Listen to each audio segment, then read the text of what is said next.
Salam jumpa dengan Mitra Ref Channel yang masih melakukan siaran percobaan. Pada hari ini kita akan membahas tutorial yang merupakan keempat. Sebelumnya kita sudah membahas masalah cooling capacity. Kemudian kita sudah membahas juga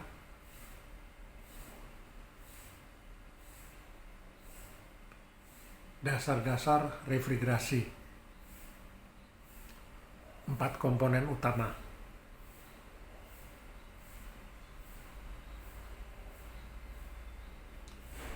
Dan mulai masuk ke komponen utama berupa kompresor.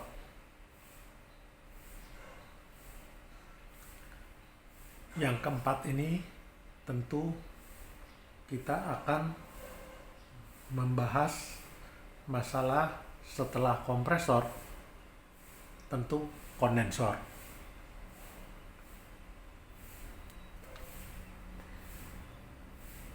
Apa itu fungsi kondensor? Fungsi kondensor adalah mengubah bentuk refrigeran gas yang bertekanan dan bersuhu tinggi menjadi refrigeran berbentuk liquid yang bertekanan tinggi dan bersuhu lebih rendah. Jadi setelah lewat proses kondensasi, maka suhunya agak menurun sedikit. Itu delta T kira-kira kisaran 15 derajat antara titik masuk dan titik keluar daripada kondensornya.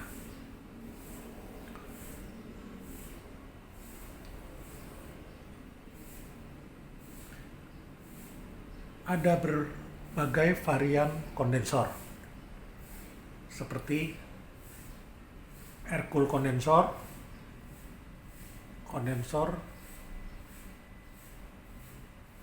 dengan proses kondensasi dari udara. Ada shell and tube kondensor di mana kondensasinya memakai media air. Seperti begini. Media air ini bisa beberapa varian juga. Ada yang air tawar atau fresh water, ada yang air laut atau sea water yang dipakai di kapal-kapal. Dan ada lagi seperti yang ini adalah evaporated condenser, seperti kombinasi kondensor tapi berbentuk evaporasi, di mana ada pipa kondensor yang melakukan proses kondensasinya secara kontak dengan air, karena di dalam mesin ini ada air, dan dibantu pula oleh di ujungnya ini ada fan motornya, ada angin yang ditiup, ada angin yang dihisap. Jadi media airnya diberikan udara yang lebih dingin dengan fan motor, tetapi airnya juga bisa kontak langsung dengan pipa dari kondensor untuk proses kondensasinya.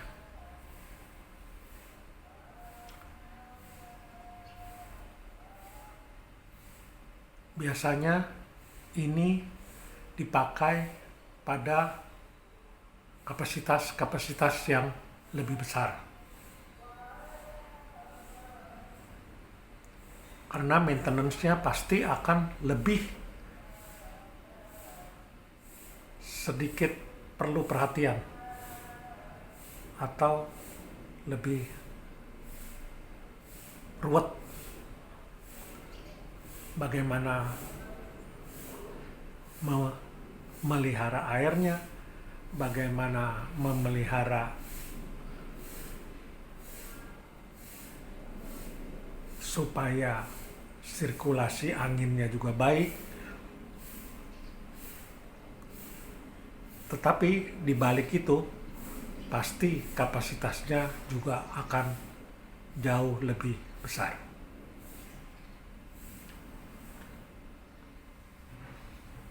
Itu pada kondensor, dilihat dari variannya. Kelebihan dari yang pakai udara biasa adalah paling simpel. Nggak usah repot-repot. Mungkin 2 minggu silahkan cuci. Kalau di pabrik silahkan dicuci dengan air saja, disemprot, sudah bersih kembali. Lain dengan yang seal and tube. Seal and tube agak kritikal di segi air. Kalau airnya itu mengandung, misalnya yang paling familiar, zat kapur, karena air tanah banyak mengandung zat kapur, maka akan terbentuk kapur yang memperkecil lubang pipa di dalamnya, lubang pipa airnya.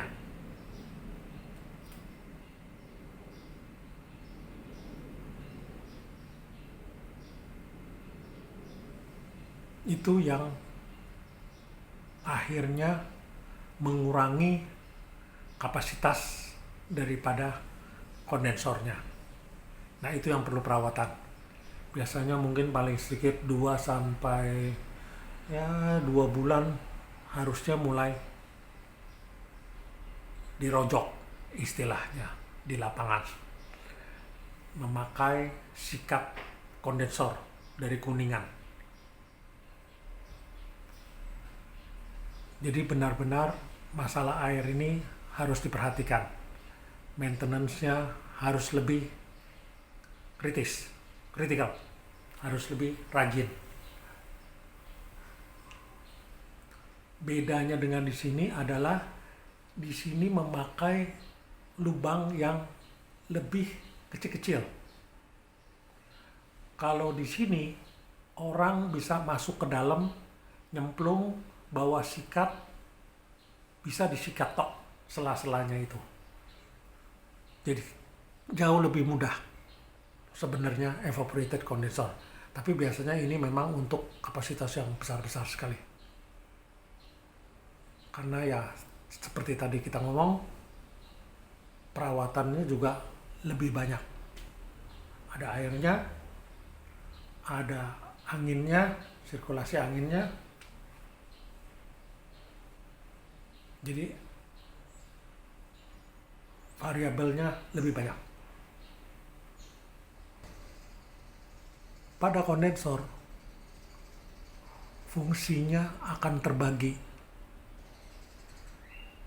minimal 3.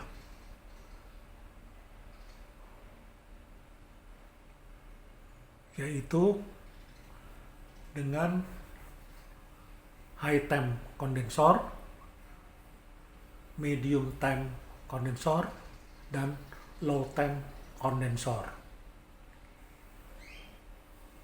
Jadi dia akan menyelaraskan sistem kerjanya menjadi satu sistem. Kondensor tidak kegedean, tidak kekecilan, baik di musim panas atau di musim hujan, baik malam ataupun siang. Ini harus semua selaras dalam satu sistem. Closed system, sistem yang tertutup.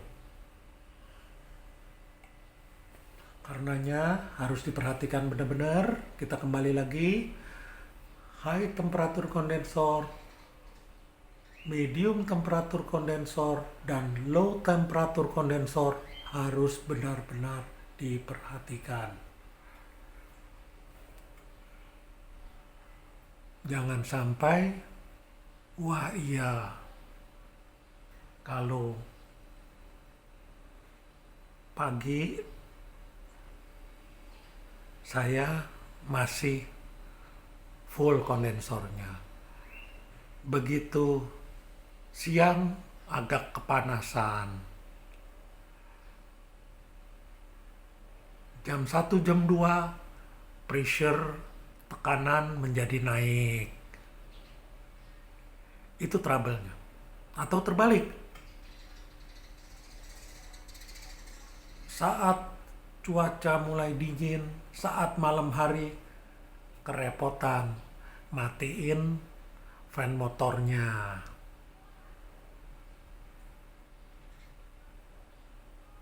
Itu yang sering terjadi. Kondensor harus dihitung, harus diseleksi, jangan cap-cip-cup.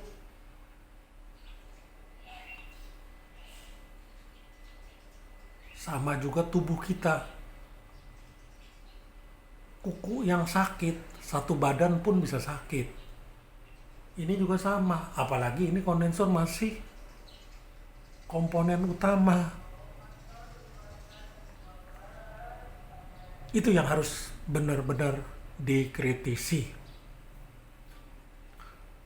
Berikutnya, yang saya mau katakan, bagaimana kondensor itu dihitung, didesain, diseleksi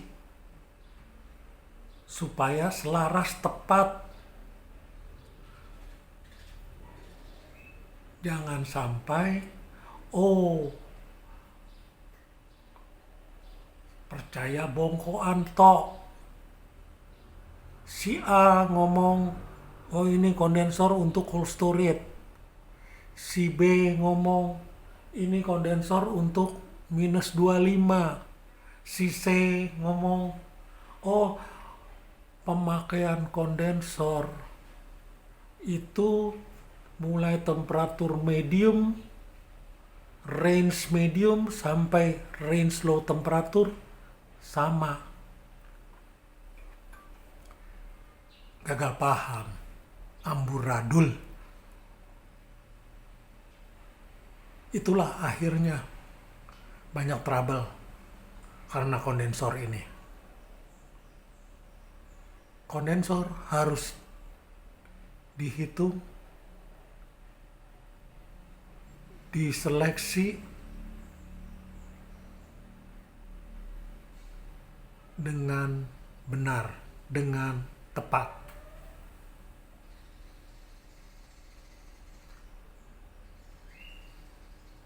Ada perhitungannya. Tidak asal sembarangan saja. Jangan pasrah bongkoan lagi. Harus dihitung benar-benar. Apalagi kalau user atau owner yang makai unit barang itu belum memiliki fasilitas yang lengkap.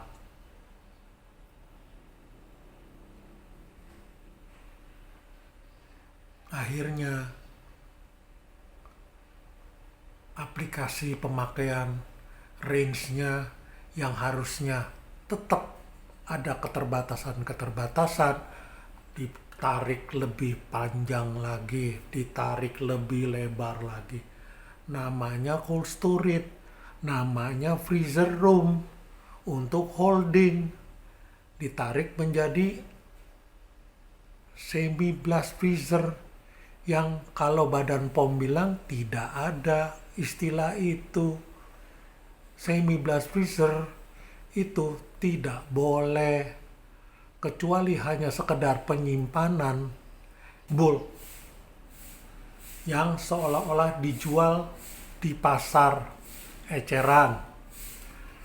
Tidak boleh dikemas dengan kemasan yang sudah mumpuni. Karena kalau sudah dikemas berarti siap disimpan dengan jangka waktu yang lebih panjang. Nah ini yang jadi trouble di lapangan. Akhirnya ya kan, freezer room-nya dibuat semi blast. Padahal nggak ada itu cerita semi blast. Semi blast freezer itu tidak ada.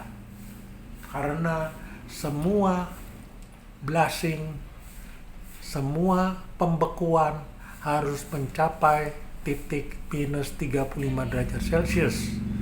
Produk pada sumbunya, bukan pada daging terluar, bukan pada kulit produknya, tapi pada sumbunya, daging bagian terdalamnya. Itu berhubungan dengan teknologi pangannya, di mana banyak mikroorganisme sudah inaktif, bisa mati, bisa koma saja. Itulah makanya harus diperhatikan kondensornya, bukan evaporatornya saja.